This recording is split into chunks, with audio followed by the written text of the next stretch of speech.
Welcome to Enlighten Your Souls with Islamic knowledge provided by the platform of Ruke Buli, Speech of Soul. نحمد ونصلي على رسوله الكريم أما بعد فأعوذ بالله من الشيطان الرجيم بسم الله الرحمن الرحيم وأن معاذ بن أنس جهني رضي الله تعالى عنه قال قال رسول الله صلى الله عليه وسلم من قعد في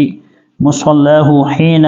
ينصرف من صلاة الصبح حتى يصبح ركعتي ضحى لا يقول إلا خيرا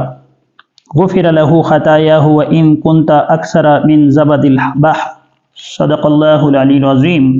حضرت معاذ بن انس جوہنی رضی اللہ تعالیٰ سے روایت مروی ہے کہ نبی کریم صلی اللہ علیہ وسلم نے فرمایا جو شخص فجر کی نماز پڑھ کر اسی جگہ برابر بیٹھا رہے یہاں تک کہ آفتاب طلوع اور برن ہونے کے بعد ضحیٰ کی 2 رکعتیں پڑھے اور ان دونوں یعنی نماز فجر اور نماز ضحیٰ کے درمیان نیک کام کے علاوہ کوئی دوسری بات نہ کرے تو اس کے تمام گناہ بخش دیے جاتے ہیں اگرچہ وہ دریا کے جھاگ کے برابر کیوں نہ ہو۔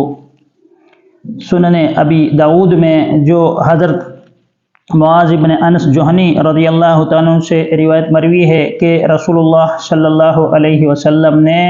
نماز اشراق کی فضیلت کو بیان کرتے ہوئے اس بات کی وضاحت فرمائی کہ جو شخص فجر کی نماز پڑھ لے اور فجر کی نماز کے بعد وہ بیٹھا رہے یہاں تک کہ سورج نکل آئے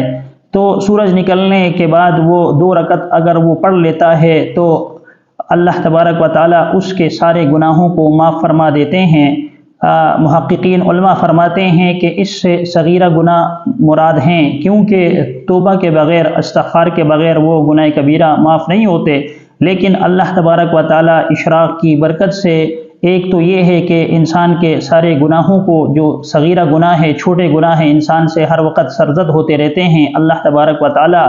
اس کی مغفرت فرما دیتے ہیں۔ تو دوسری طرف اللہ تبارک و تعالیٰ ایک حدیث کے موافق اللہ تبارک و تعالیٰ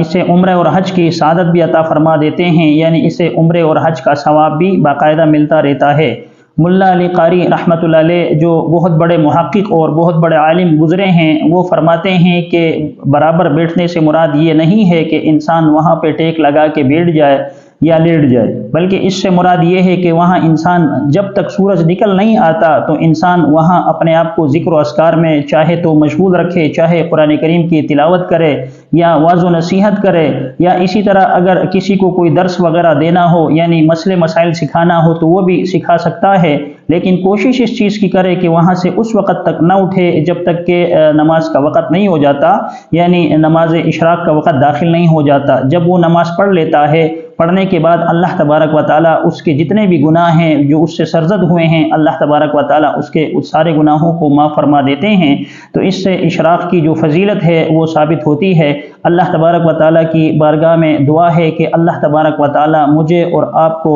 نماز اشراق کا پابند بنائیں، کیونکہ اگرچہ یہ ایک سنت نماز ہے ایک مستحب عمل ہے لیکن اللہ تبارک و تعالیٰ کو یہ عمل بہت زیادہ پسند ہے اور اللہ تبارک و تعالیٰ اس نماز کی برکت سے انسانوں کے وہ گناہ جو اس سے سرزد ہوئے ہیں اللہ تبارک و تعالیٰ اسے معاف فرما دیتے ہیں۔ تو اللہ تبارک و تعالیٰ مجھے اور سب مسلمانوں کو اس کا پابند بنائے اور اللہ عمل کی توفیق عطا فرمائے، آمین۔ وآخر دعوانا ان الحمدللہ رب العالمین۔ Thanks for watching. For more Islamic lectures, kindly subscribe to Ruke Buli on YouTube.